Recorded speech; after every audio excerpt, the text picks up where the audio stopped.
Hello नमस्कार, स्वागत है आपका आपके YouTube चैनल डीएसएल मेंटोर पर। आज के इस सेशन में हम सॉल्व करने वाले हैं सीबीएसई क्लास 10th। हमारे पास एक पेपर है ये, ठीक है, बोर्ड का एग्जामिनेशन है। और जैसे कि इसको आप देख सकते हैं, दिस इज 30/1/1, यानी कि ये मेरा जो सैम पेपर है, ये पेपर मेरा सेट 1 है। और इस पेपर को हम सॉल्व करने वाले हैं। इस क्वेश्चन पेपर के अंदर हमारे पास टोटल 38 क्वेश्चंस हैं, और उन 38 क्वेश्चंस में से, जैसे कि आप क्लोजर लुक देख पा रहे हैं, यहाँ पर मेरे पास 38 क्वेश्चन में टोटल 5 सेक्शन है। सेक्शन ए के अंदर मेरे पास 20 क्वेश्चन है 1 मार्क ईच के। सेक्शन बी के अंदर मेरे पास 2 मार्क्स के क्वेश्चन है। सेक्शन थ्री में सी में 3 मार्क्स के क्वेश्चन है। सेक्शन डी में मेरे पास 5 मार्क्स के क्वेश्चन है, और सेक्शन ई में मेरे पास 4 मार्क्स के 3 केस स्टडी बेस्ड क्वेश्चन है। तो चलिए शुरू करते हैं अपनी इस जो मेरे पास क्वेश्चन पेपर है, इसको स्टार्ट सॉल्व करने के लिए। और लेते हैं इसका क्वेश्चन नंबर 1। तो जैसे कि क्वेश्चन नंबर 1 हमारे पास आपकी स्क्रीन पे है। Question number 1 is we have to find out the HCF of 960,432। तो इसका एचसीएफ क्या होगा? Basically it's a MCQ. तो चलिए सॉल्व करते हैं। सबसे पहले हमें क्या करना होगा? सबसे पहले हमें अपने 960 का प्राइम फैक्टराइजेशन करना होगा। तो हम यहां पर करते हैं इसका prime factorisation. This will become 480, 240, 120, 60, 30, 2 पे 15, 3 पे 5 और 5 पे 1। सिमिलरली मेरे पास सेकंड डिजिट है 432, इसका भी हम ले लेते हैं prime factorisation. So this will become 216, 108, 2 पे 54, 2 पे 27, अब ये 3 पे जाएगा, 3 पे 9, 3 3 जा एंड 3 1 जा।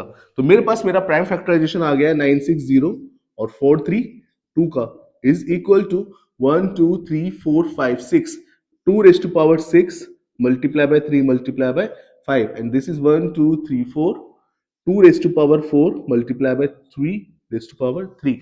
अब इन दोनों के अंदर ये दोनों मेरे फैक्टर्स यहाँ पर आ चुके हैं, इनके प्राइम फैक्टराइजेशन आ चुके हैं। मुझे निकालना है इनका एचसीएफ क्या होगा।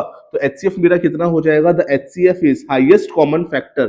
ठीक है, हाईएस्ट कॉमन फैक्टर इन दोनों में हाईएस्ट कॉमन मेरा क्या हो जाएगा? This will become 2 raise to power 4, और इन दोनों में मेरा क्या कॉमन है? We get this 3।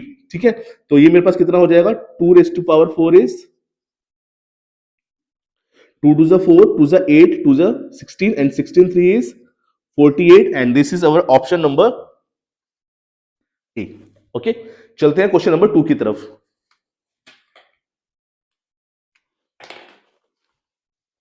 So question number 2 is कहता है द नेचुरल नंबर 2। हमारे पास एक नेचुरल नंबर है, और वो नेचुरल नंबर मेरे पास क्या है? The natural number 2 is a prime number है, बी कंपोजिट है, सी प्राइम भी है और कंपोजिट भी है, and D is nether prime nor composite. Okay, 2 is a prime number. 2 is a prime number, हमेशा याद रखिएगा, prime number, and the correct option is option number ए। अच्छा, इसके साथ मैं आपको एक और बात बताना चाहूंगा कि 2 is the only even prime number. ठीक है, ये प्राइम तो है, साथ में क्या है? ये इवन है, ओनली। ठीक है, यानी कि हमारे पास जितने भी प्राइम नंबर होते हैं, उसमें मेरे पास 2 इज द फर्स्ट। सबसे पहले मेरे पास 2 आता है, उसके बाद 3 5 7 8 9 10 11 12 13 14 15 16 17 18 19 and so on. So 2 is the first prime number and the only even. इसके अलावा बाकी की जितने भी मेरे पास प्राइम नंबर आते हैं, सबके सब क्या आते हैं? All these prime numbers are odd. ठीक है, this one is the only even prime number. Alright, now let's start the question number 3। So question number 3 is for any natural number n, for any natural number n 6 raise to power n and with. अच्छा, ये question हम यहीं पे solve कर देते हैं। Let's solve this over here, question number 3 and 6 raise to power n for any natural number n।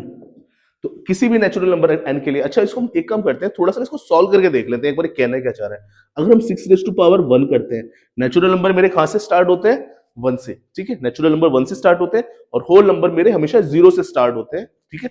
अब अगर 6 रेज टू पावर 1 करते हैं तो हो जाएगा 6, अगर 6 रेज टू पावर 2 करते हैं तो कितना हो जाएगा 36, एंड 6 रेज टू पावर 3 करते हैं तो दिस विल बिकम 216। तो एज वी कैन सी, हम क्या देख पा रहे हैं कि इसकी 1 प्लेस में हमेशा क्या आ रहा है, 1 प्लेस पे is the only number available is that come is 6। तो मेरे पास हर बार यहां पर मेरे पास जो ऑप्शन आ रहा है वो क्या आ रहा है, वो आ रहा है 6।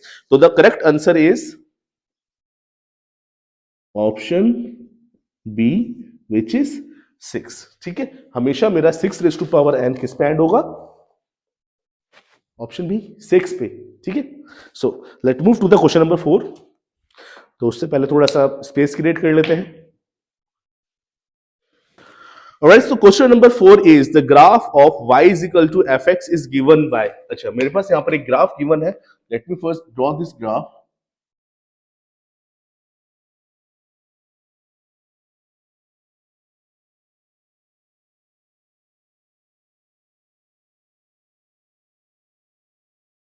तो ये मेरे पास क्वेश्चन नंबर 4 है, यहां पर मेरे पास एक ग्राफ गिवन है और इस ग्राफ के अंदर ये ग्राफ है मेरा y is equal to function of x, ठीक है, y is a fx।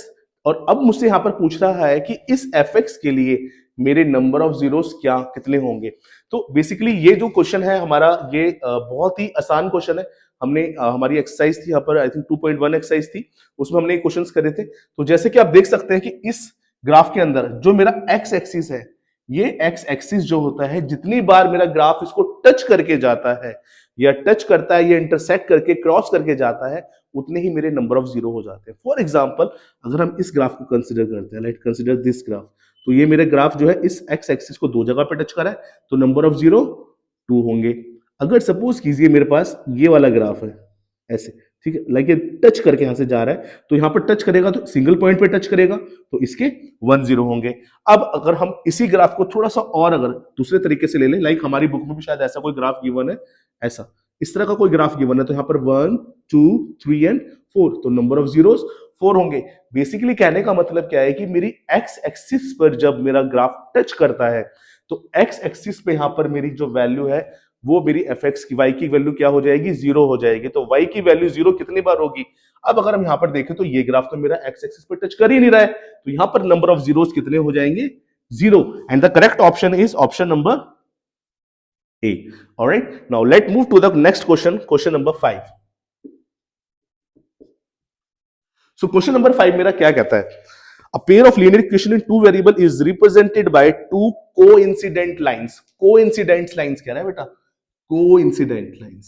coincident कैसी होती है, जो लाइन एक दूसरे के ऊपर होती है, ठीक है, उन्हें हम क्या कहते हैं, those lines are called coincident, ठीक है, coincident lines।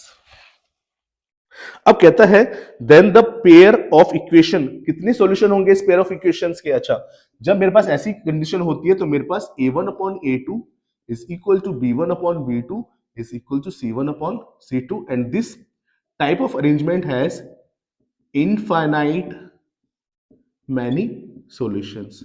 अब जब हम ये क्वेश्चन कर ही रहे हैं तो छोटी सी बात और समझ लेते हैं कि मेरे पास एक कंडीशन होती थी जहां पर दोनों लाइंस क्या होती थी, पैरेलल होती थी, और यहां पर a1 upon a2 is equal to b1 upon b2 is not equal to c1 upon c2, और यहां पर क्या होता था, नो सॉल्यूशंस।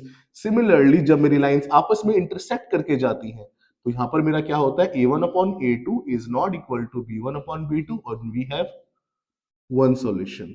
ऑलराइट, तो ये मेरे पास जो थोड़ा सा हमने एक्स्ट्रा कर लिया है यहाँ पर, ठीक है। Now let move to the question number 6। Question number 6 में पूछा गया है the common difference of AP.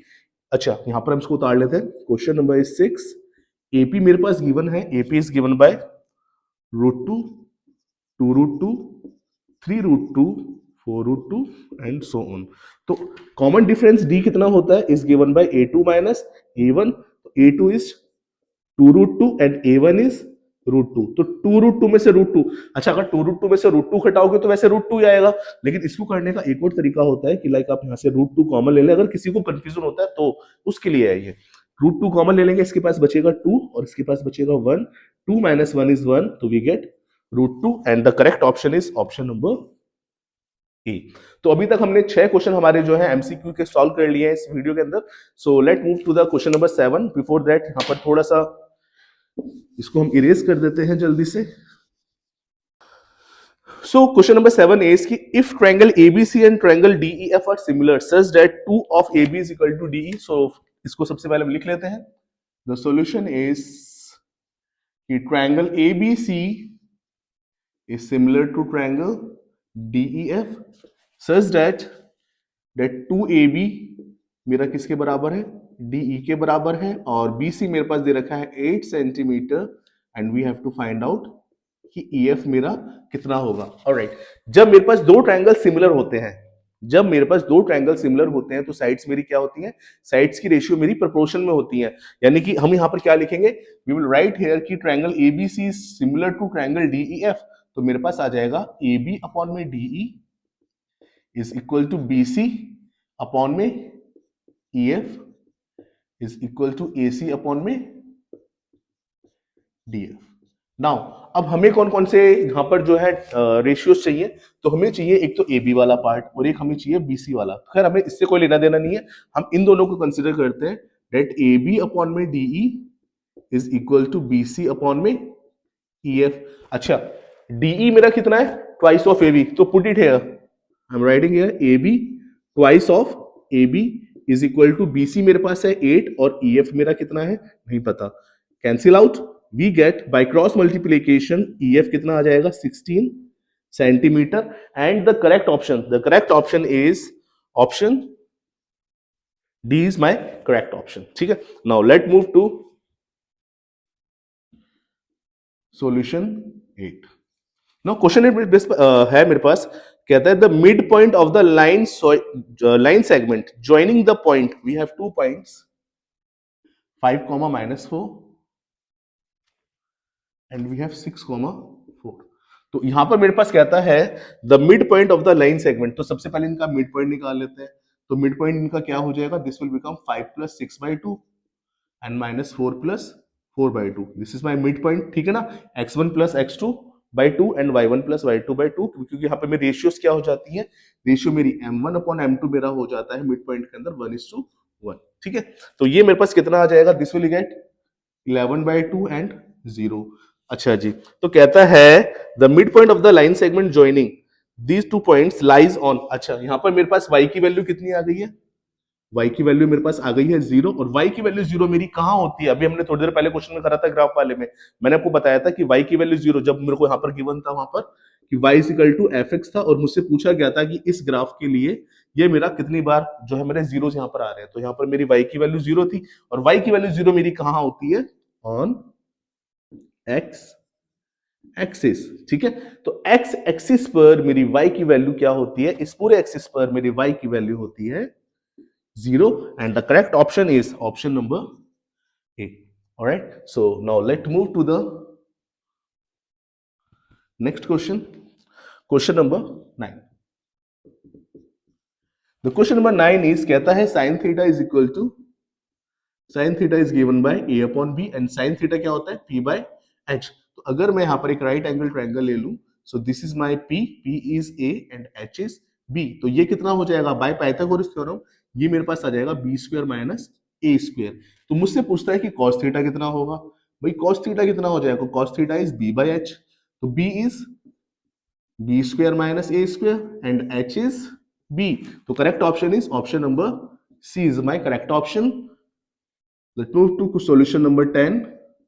Solution number 10 is कहता है कि cos a की वैल्यू मेरे पास क्या है, cos a is 1/2 and we have to find sin square a plus 2 cos square a। अच्छा, अब देखो आपको ना इस क्वेश्चन को करने के लिए दो तरीके आपके पास है, इधर या तो आप इसको इस तरीके से सॉल्व करो, ठीक है, यहाँ पर आप ट्रायंगल बना के this is b this is h और रेशियो लेके आप इसको जो है सॉल्व कीजिएगा। दूसरा तरीका जो बहुत ज्यादा आसान है, हम यहाँ पर एक आइडेंटिटी यूज करते हैं, आइडेंटिटी होती है, identity is given by sin square theta plus cos square theta is equal to 1, तो मेरे पास sin square थीटा की वैल्यू क्या हो जाएगी 1 - cos square थीटा। बस इस रिलेशन को मैं साइन स्क्वायर ए की जगह पर पुट कर देता हूं, तो ये कितना हो जाएगा, 1 माइनस कॉस स्क्वायर ए प्लस 2 कॉस स्क्वायर ए। अच्छा जी, इसको सॉल्व करेंगे तो कितना आ जाएगा, 1 plus cos square A. 1 plus cos की वैल्यू क्या है, 1/2, इसका स्क्वायर कर देते हैं, so we get 1 plus 1/4 is equal to 4 plus 1/4 and this is equal to 5/4 and the correct option is option number B. Alright, so 10th question हमारे हो चुके हैं। Let move to the question number 11। तो पहले थोड़ा space create कर लेते हैं। So question number 11 is a car is moving away from the base of a 30-meter high tower. Trigonometry है, application of trigonometry का क्वेश्चन है। क्वेश्चन नंबर 11 इज, ये टावर है और यहां से मेरी जो दूरी दे रखी है, ठीक है, गाड़ी मेरी यहां पर है, इस पॉइंट पे है, एंड दिस डिस्टेंस, ये जो हाइट है टावर की, ये 30 मीटर है। कहता है the angle of elevation of the top of the tower from the car at an instant, इस कार से, at this A B B the tower, तो where the car is 10√3 metre away. ठीक है, तो base of tower से इतना दूरी पे है, मुझे बताना है इसका एंगल ऑफ एलिवेशन यानी थीटा ये कितने का होगा। ठीक है, अच्छा, रिलेशन है मेरे पास परपेंडिकुलर और बेस में, तो हम क्या यूज करेंगे, we will use tan function use करेंगे। tan theta is given by p by b, तो कितना हो जाएगा, perpendicular is 30 and base is 10√3, 0 से 0 कैंसिल, √3 को हम कर देते हैं रैशनलाइज, तो मेरे पास कितना आ जाएगा, 3√3 अपॉन में this will become 3, cancel out हो गया tan थीटा। ठीक है, तो tan थीटा मेरे पास कितना आ गया, √3। अच्छा, √3 मेरा कहां पर होता है, √3 मेरा होता है tan 60 पर, तो we get theta is equal to 60 degree and the correct option is option number D. ठीक है, सो अब हम चलते हैं अपने नेक्स्ट क्वेश्चन पे।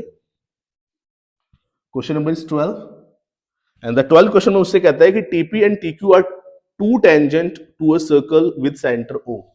मेरे पास एक सर्कल है और यहां से मैंने दो टेंजेंट्स ड्रॉ कर दी है। This is my point P T, this is P, this is Q and this is the centre. इस तरह की कॉन्फ़िगरेशन आ जाएगी। अब यहां पर मेरे से कहता है, क्या कहता है, angle P O Q, this is point O, तो पी ओ क्यू कितना है, 120 डिग्री का है। तो मेरे पास P T Q, this whole angle कितना होगा। अच्छा, अब एक बात देखिए, ये ना हमने यहाँ पर अपने पहले भी डिस्कस करा हुआ है क्लास के अंदर कि यहाँ पर जो एंगल पी और एंगल क्यू है ये मेरे 90 डिग्री होते हैं। Tangents are always perpendicular with the radius of the circle, तो ये तो मेरे हो गए हमेशा 90 डिग्री का, तो ये दोनों कितने होते हैं, ये मेरे होते हैं सप्लीमेंट्री, यानी कि angle P O Q plus angle P T Q is equal to 180 degree. अब पी ओ क्यू कितना दे रखा है, 120, तो पी टी क्यू कितना हो जाएगा, the PTQ will become 180 minus 120 and the correct option is option number A. ठीक है, so correct option is option number A. तो अब हम मूव करते हैं क्वेश्चन नंबर 13 की तरफ। क्वेश्चन नंबर 13 में से क्या कहता है कि इन दिस गिवन फिगर, अच्छा गिवन फिगर क्या है, मैं यहां पर ड्रॉ कर देता हूं आपके सामने। इस तरह से कुछ फिगर गिवन है मेरे पास, एंड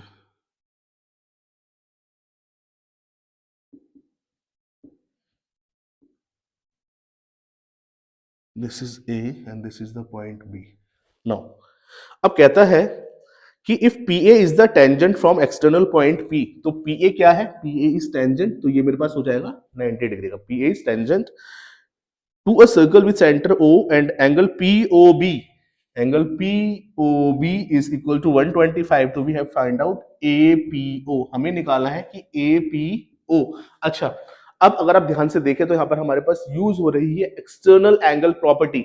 एक्सटर्नल एंगल प्रॉपर्टी मेरी कैसे यूज हो रही है, देखो, अगर कोई भी ट्रायंगल है, ठीक है, इसमें मेरे पास angle 1, angle 2, angle 3 and angle 4, तो एक्सटर्नल एंगल प्रॉपर्टी मेरा कहता है कि दिस एक्सटर्नल एंगल यानी कि angle 4 is equal to the sum of the opposite interior angle, यानी कि इसके सामने के जो दोनों एंगल हैं, एंगल 1 प्लस एंगल 2, ये मेरा इसके बराबर होगा। This is called external angle property. ठीक है, अच्छा, उसी चीज को हम यहां पर लगा देंगे, तो मेरे पास में एक्सटर्नल एंगल कौन कौन से बन रहे हैं, this is my external angle 125, तो आई एम राइटिंग हियर कि angle POB is equal to किसके बराबर हो जाएगा, इसके अंदर के सामने वाले दोनों एंगल्स के बराबर, यानी कि this will become O A P plus angle A P O. अच्छा ओ ए पी तो 90 डिग्री का है, तो ए पी ओ कितना हो जाएगा, angle A P O is equal to 125 minus 90 and we get 35 degree, and the correct option for our answer is option this 35, yes, option number D is the correct option, ठीक है। Now let move to the question number 14। अब question number 14 में मेरे से कहता है the length of the arc to a circle, the length of a arc of the sector of a circle with radius 21 and centre angle 60। तो भाई मेरे पास एक सर्कल गिवन है और यहां पर मेरे पास सेंटर एंगल बन रहा है कितना, दिस इज 60 डिग्री का and the radius is 21 centimetre. तो मुझसे बोल रहा है कि length of arc, this length of arc L is given bye, the length of arc is given by theta upon 360 into में 2 पाई आर। तो कितना हो जाएगा, थीटा इज 60 अपॉन 360 इंटू में 2 pi and R is 21, so this will get cancel out 6। अच्छा ये कटेगा 3 से, ये कटेगा मेरा 7 से, 7 से 7 cancel and we get 22 centimetre is the length of arc and the correct option is option number A, ठीक है। ऑलराइट, तो थोड़ा सा स्पेस क्रिएट कर लेते हैं इसके पहले आगे चलने के लिए। तो so let's start with the question number 15। Question number 15 है हमारे पास में, the hour hand of a clock is 7 centimetre long, the angle swept by it between 7 AM to 8:10 AM is. अच्छा क्वेश्चन में मेरे से बोला गया है कि क्वेश्चन में घड़ी है मेरे पास, let write this, this is solution number 15। हमारे पास एक घड़ी है और इस घड़ी के अंदर this is 6 7 8 and 9, this is 3 and this one is 12। तो कहता है कि 7 बजे से लेकर 7 AM से 8:10 तक। अच्छा तो देखो क्वेश्चन बेसिकली क्या है ना, क्वेश्चन ये कंसेप्चुअल है, इस बात को याद रखना कि ये क्वेश्चन जो है आपका क्लास 10th में जो कंसेप्ट हमें दे रखे हैं वो तो इसमें यूज होते मुझे नहीं दिख रहे हैं, क्वेश्चन कंसेप्चुअल है, थोड़ा सा अलग है। अच्छा सबसे पहले हम निकालेंगे 7 बजे से 8:10 तक कितने मिनट होते हैं, तो ये मेरे पास हो जाएगा 1 आवर एंड 10 मिनट, ठीक है, यानी कि टोटल हमारे पास कितने हो गए, ये 70 मिनट। अब हम आते हैं अपने क्वेश्चन के ऊपर, जो छोटा सा पार्ट हमारा यहाँ पर एक जो है क्लास 10th के टॉपिक से रिलेटेड है। तो भाई वो ये है कि घड़ी के अंदर 7 से लेकर 8 तक जो मेरा आवर एंड है, ठीक है, हमने मिनट एंड तक क्वेश्चन पढ़े थे अभी तक, आवर एंड जो है मेरा 7 से लेकर 8 तक कितना एंगल बनाएगा, ठीक है। तो हमारा कंप्लीट एंगल कितना होता है, कंप्लीट एंगल मेरे पास होता है 360 और टोटल पार्टीशन मेरे पास होते हैं 12, सो वी गेट कि मेरे पास जो 5 मिनट वाला टाइम होता है, यानी कि कभी भी मेरे पास 1 से 2, 2 से 3 या 7, जैसे कि इस केस में 7 से लेकर 8 तक, 7 से लेकर 8 तक मेरे पास कितने डिग्री का एंगल बन रहा है, 30 डिग्री का, यानी कि मेरे पास टोटल है यहां पर 30 डिग्री का एंगल जो मेरा फॉर्म हो रहा है। अब हम आते हैं अपने क्वेश्चन के ऊपर कि भाई एक घंटे के अंदर 1 आवर में ये कितने मिनट का एंगल बना रहा है, 30 डिग्री का एंगल बना रहा है, ठीक है। 1 आवर में ये 30 डिग्री का एंगल बना रहा है और 1 घंटे में होते हैं 60 मिनट। तो 60 मिनट में कितने डिग्री का एंगल है, 30 का, तो 1 मिनट में कितने का हो जाएगा, 30 अपॉन 60 डिवाइड कर देंगे, वी गेट 1/2 या फिर 0.5 डिग्री का एंगल बनेगा मेरा 1 मिनट के अंदर। अब 1 मिनट में इतना एंगल बनेगा तो 70 मिनट में कितना बनेगा, तो लेट कैलकुलेट, 70 मिनट में मेरा हो जाएगा 70 मल्टीप्लाई बाय 0.5, तो ये हो जाएगा 35 degree and the correct option for this answer is option number C. तो देखा ये क्वेश्चन थोड़ा सा मेरा अलग था लेकिन बहुत ही आसान क्वेश्चन है। तो मेरे पास आ गया है कि 70 मिनट में कितने डिग्री का एंगल बनेगा, मेरे पास 35 डिग्री का एंगल बनेगा, ठीक है। Now let move to question number 16। तो भी क्वेश्चन 16 में मेरे पास क्या कह रहा है, क्वेश्चन 16 में कहता है total surface area of solid hemisphere. तो total surface area of solid hemisphere मेरे पास कितना होता है, this is 3 pi R square, ठीक है। अब ये तो मेरा होता है एरिया। नाउ कहता है मेरा डायमीटर कितना है, देखो डायमीटर है मेरा 2d, ठीक है, I am writing here this dia, ठीक है, अब ताकि मुझसे कंफ्यूज ना हो। तो डायमीटर मेरे पास 2d है। अब मुझे एक वैल्यू डालनी है किसकी, रेडियस की। अच्छा जी, रेडियस मेरा कितना होता है, रेडियस मेरा होता है d/2। तो अगर मैं अपने इस फॉर्मूले को d की टर्म में लिखना चाहूं तो कितना हो जाएगा, 3 पाई d/2 का स्क्वायर, ठीक है, डायमीटर का हाफ का स्क्वायर। अब क्वेश्चन में मुझे क्या गिवन है, क्वेश्चन का जो डायमीटर है, वो क्वेश्चन का डायमीटर मेरे पास कितना है, 2d। तो मैं इस d की जगह पर यहां पर क्या डाल दूंगा, 3 पाई 2d अपॉन में 2, ठीक है। ये जो डायमीटर है ये मेरे पास फॉर्मूले वाला डायमीटर है, और ये जो डायमीटर है मेरे पास मैंने डाला है, ये मेरी वैल्यू है, जो मुझे डायमीटर की वैल्यू इस क्वेश्चन में गिवन है, ठीक है। तो मेरे पास 2 से 2 कैंसिल आउट हो जाएगा, and this will become 3 pi d square, and the correct option is option number A, ठीक है। तो मेरे पास आ गया है ये 16 क्वेश्चन मेरा कंप्लीट हो चुका है नाउ। तो अब हम मूव करते हैं क्वेश्चन नंबर 17 की तरफ। क्वेश्चन नंबर 17 बहुत ही आसान सा क्वेश्चन है। क्वेश्चन नंबर 17 है मेरे पास, कहता है कि मेरे पास मीन कितना है, the mean is 12 and the mode is 21। तो मीडियन कितना होगा, अच्छा, relation is given bye 3 time of median 2 time of mean plus mode. तो ये कितना हो जाएगा, 2 time of mean plus mode, तो 24 प्लस 21, तो मेरे पास ये कितना आ गया 45, और मीडियन मेरा कितना हो जाएगा, तो ये तो मेरे पास था 3 मीडियन, ठीक है। अगर 3 मीडियन मेरा इतना है तो मीडियन कितना हो जाएगा, इसको हम 3 से डिवाइड कर देंगे, and on division we get 15, and the correct option is option C, ठीक है जी। तो अब हम मूव करते हैं अपने क्वेश्चन नंबर 18 की तरफ। तो क्वेश्चन नंबर मेरा 18 क्या दे रखा है, देखो भाई, क्वेश्चन नंबर 18 कहता है कि एक डाइस को थ्रो करा गया एक बार, ठीक है। तो एक बार अगर थ्रो करा गया है तो उसमें इवेंट मेरे पास क्या क्या आ जाएंगे, इवेंट मेरे पास आ जाएंगे 1 2 3 4 5 6, ठीक है जी।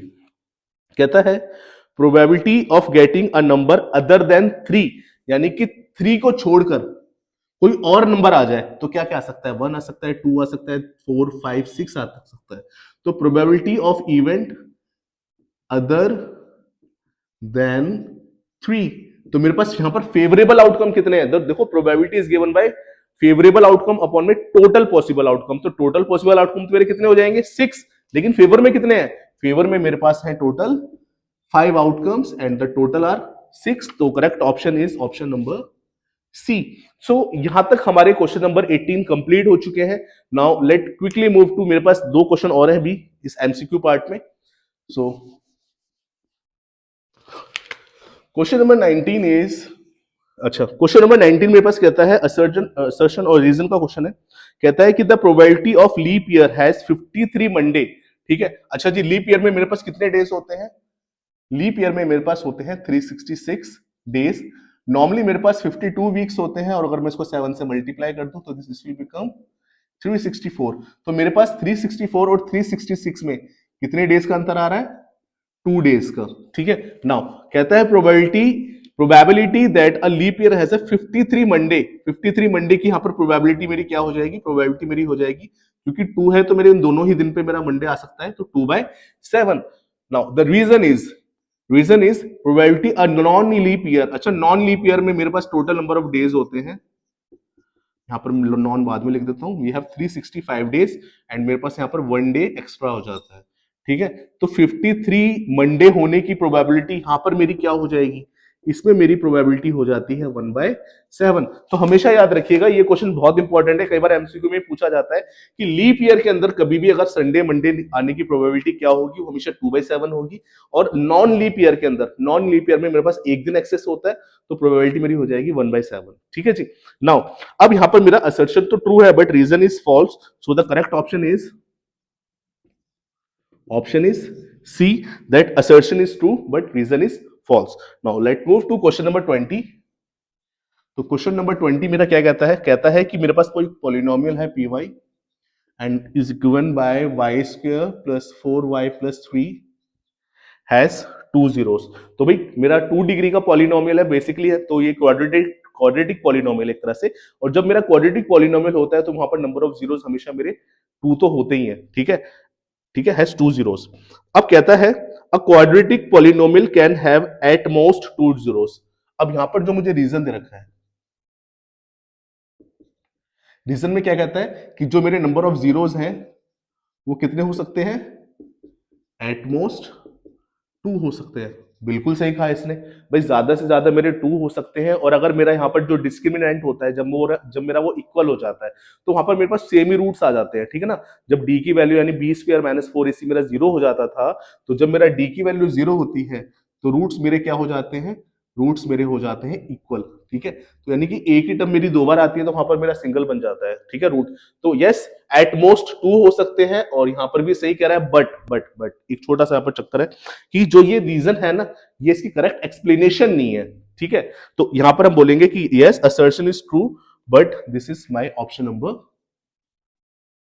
B, it's not a correct explanation. The reason is not a correct explanation of our given assertion, ठीक है।